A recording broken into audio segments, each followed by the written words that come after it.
and when required. 3. The Technical Oversight Committee may invite any other representatives of the state government of Telangana and such other domain experts, including international experts, as it may consider appropriate for discharge of its functions under above TOR. Point number 4. The construction, investigation and quality assurance and quality control shall be carried out by the project authority only. The project authority shall inform the committee of the changes, if any, carried out during execution of the advice of the committee on the rehabilitation proposals. The fifth point, the project authority shall provide all necessary technical support and logistics for the visits of the committee.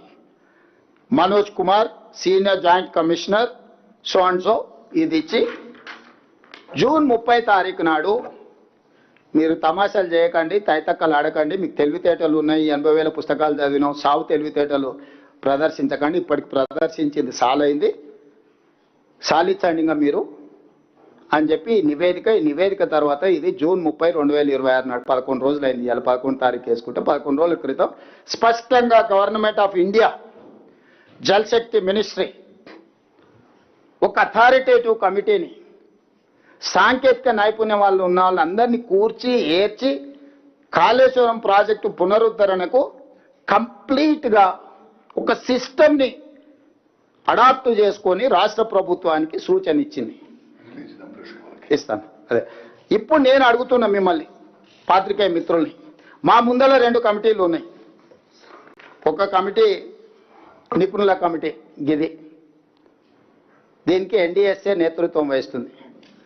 రెండో committee కిలాడీల committee ఉంది, దానికి కేసీఆర్ గారు నేతృత్వం వహిస్తున్నారు. కిలాడీలు ఇందులో members ఎవరో నేను చెప్పిన క్లియర్గా, ఏ డిపార్ట్మెంట్స్ మెంబర్స్, చైర్మన్ ఎవరు, మెంబర్స్ ఎవరు. కిలాడీల కమిటీలో కేసీఆర్ గారు చైర్మన్, హరీష్, కేటీఆర్, రాజేందర్ మెంబర్స్. ఇప్పుడు నేను తెలంగాణ మేధావులను, రిటైర్డ్ ఇంజనీర్ల ముసుగులో, ఆనాడు వాళ్ళ అవినీతిలో పీకల దాకా కూరుకుపోయిన, ఈ రోజు కూడా ప్రజల్ని తప్పుదో పట్టించడానికి తెలంగాణ రిటైర్డ్ ఇంజనీర్లు అంటే మేధావులు అన్నట్టుగా మేము చేసిన తప్పే వాళ్ళని తీసి బొక్కలేకపోవడం. ఎందుకంటే దోపిడీలో వాళ్ళు కూడా భాగస్వాములు. ఇట్లాంటి తప్పుడు పనులు కేసీఆర్తో చేయించి కాంట్రాక్టర్ల దగ్గర కోట్ల రూపాయలు కొల్లగొట్టారు. ఈ రోజు రిటైర్డ్ ఇంజనీర్ ముసుగులు వచ్చి బేకూఫ్ సలహాలు చెప్తున్నాయన. ఆ రోజు తెలంగాణ ఏర్పడ్డ ఎంబడే తెలంగాణ రాష్ట్ర ప్రభుత్వం ఏర్పాటు చేసిన కమిటీలో ఆయన సభ్యుడు, ఆ మునగాడు, గంత వహించిన మొగగాడు. 21/1/2017 నాడు రిటైర్డ్ సీనియర్ ఇంజనీర్ల కమిటీతో జీవో నెంబర్ 28 ఇచ్చారు.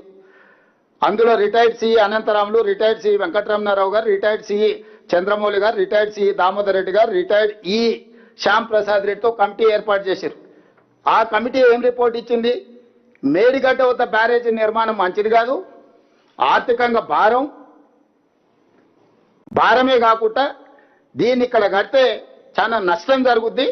మీరు ఒకవేళ తుమ్మిడియేటి నుంచి తరలించాలంటే ప్రాణహిత నదిపై వేమనపల్లి వద్ద బ్యారేజ్ నిర్మించాలని చెప్పింది కూడా వీళ్ళే. మీరే స్వయంగా ఇక్కడ కట్టుడు తప్పు, కాస్ట్ పెరుగుద్ది, అన్ని సలహాలు ఇచ్చి ఆ శ్యామ్ ప్రసాద్ రెడ్డి గారు నిన్న మొన్న బయటకు వచ్చి సన్నాయి నొక్కులు నొక్కుతుండు. ఎందుకంటే చెర్లపల్లి జైలుకు పంపలే కదా, చెర్లపల్లి జైలుకు పంపిస్తే తెలిసి ఉండేది అప్పుడు చేసిన తప్పులేందో, వాళ్ళ బాసులు చేసిన అప్పులేందో. ఇవాళ ఇట్లాంటి దుర్మార్గులను ముందల పెట్టుకొని ముసుగు తొడుక్కొని ఈ కిలాడి కమిటీ మా మీద ఒత్తిడి తెచ్చి ప్రజల ముందల మమ్మల్ని దోషులుగా నిలబెట్టాలనే ప్రయత్నం చేస్తుండ్రు. అందుకోసమని నేను ఈరోజు సూటిగా ఈటల రాజేందర్ గారికి నేను విజ్ఞప్తి చేయదలుచుకున్నా. ఈ కిలాడి కమిటీలో ఆయన కొత్తగా చేరేండు, సరే పాత పాపం కొంతనే గడుకుందాం అనేవాళ్ళు మరి రాజేందర్ గారు ప్రయత్నం చేస్తున్నారో తెలియదు. ఎందుకంటే ఆనాడు వారి భాగస్వామ్యం ఉందని ఘోష్ కమిషనే వారిని పిలిచింది, విచారించింది, ఇవన్నీ చేసి దాని కింద నేను 2 అంశాలను నేను ఈరోజు ప్రస్తావించదలుచుకున్నా. ఒకటి, రాష్ట్ర ప్రభుత్వం ముందలు ఉన్నది 2 కమిటీలు, ఒకటి ఎన్డీఎస్ఏ కమిటీ, 2 కిలాడి కమిటీ. ఈ రాష్ట్ర ప్రభుత్వం ఎన్డీఎస్ఏ కమిటీ సూచనల్ని తూచా తప్పకుండా పాటించాలని నిర్ణయం తీసుకున్నది. దీంట్లో వాదనకి తావు లేదు.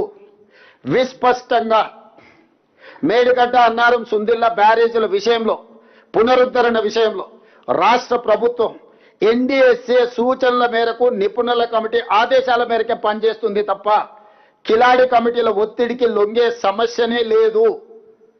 ప్రొవైడెడ్ ఈటల రాజేందర్ గారి నేతృత్వం వహించి ఈ కిలాడీల కమిటీని తీసుకెళ్లి ఎన్డీఎస్ఏ చైర్మన్ ని జలశక్తి మినిస్టర్తో కలిసి ఈ అర్థాంతరంగా అత్యవసరంగా నీళ్లు ఎత్తిపోయడానికి ఎన్డీఎస్ఏ కమిటీ నుంచి నిపుణులను తీసుకొచ్చి వాళ్ళ పర్యవేక్షణలో ఎత్తండి. మాకప్పచెప్పు అంటారు కదా, దొంగోనికి చెప్పే లాభం అన్నారు. కొంతమంది గుడి ముందర చెప్పులు కూడా ఎత్తుకుపోతారు.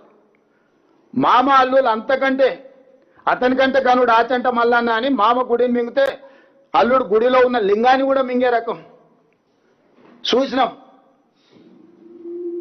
ఇవాళ 5 ఏళ్ళు మంత్రి ఉన్నాయనను సంవత్సరం మంత్రి ఇయ్యలే. సంవత్సరం మంత్రి ఇచ్చినా కూడా సాగునీటి పారుదల శాఖ ఇవ్వలే. నీ మామనే నిన్ను నమ్మలేదు. నువ్వు ఎంత కేటుగానువో, కమిషన్లో ఎంత అదనంగా వసూలు చేసినావో తెలిసి ఆయన లక్కీ నెంబర్ 6%, ఆయనదైతే నా లక్కీ నెంబర్ 3% అని ఈయన వసూలు చేసిండు. బావకు 3 ఇస్తే మరి నాకు 1 అని ఉండాలి కానీ కొడుకు 1 వసూలు చేసిండు. మొత్తం కలిసి 10% ముక్కి బెక్కి